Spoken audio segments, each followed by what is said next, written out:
Thank you, Mr. Chairman. I want to thank you all for being here today. I wanted to point out that in my district, we're experiencing a real problem with Treasury checks being stolen. And obviously, this is not something that's unique to my district, although it's been heavily impacted.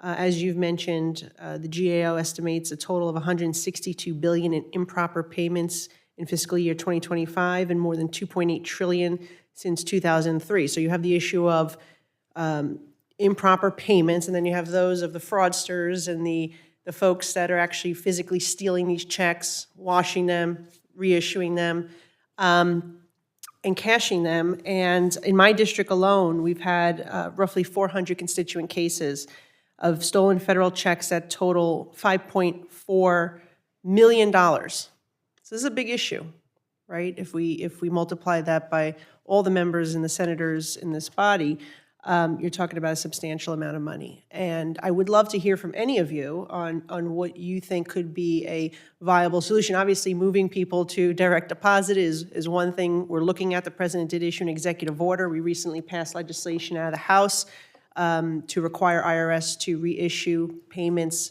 if the consumer wants or the taxpayer wants via direct deposit.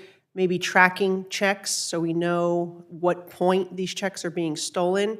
And then AI, as you're discussing today, can come in handy as well. So I'd love to hear from any of you on any ideas or solutions you may have or what you've seen work potentially in the private sector as it relates to financial crimes that could be applied here.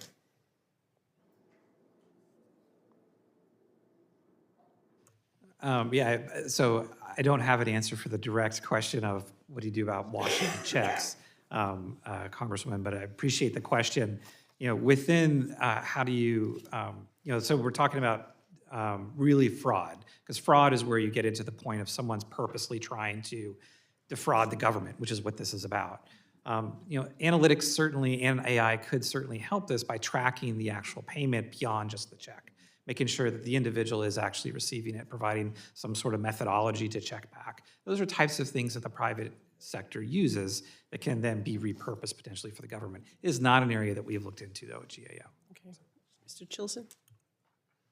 So obviously taking the middleman, taking the middleman out, which is the mailbox, I guess, and doing direct deposit makes a ton of sense.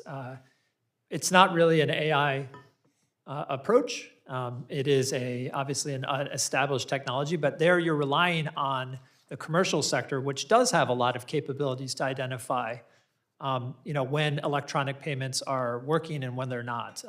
Electronic payments are not fraud-free, but the companies have spent a lot of money to identify how to make sure that money moves properly between accounts. And so I do think that the more you can move people to that type of approach, the better it will be. Mm-hmm. Dr. Thomas, in your testimony, you highlighted the need to extend the Social Security Administration's authority to share its full death data master file with the Department of Treasury, which is set to expire next year.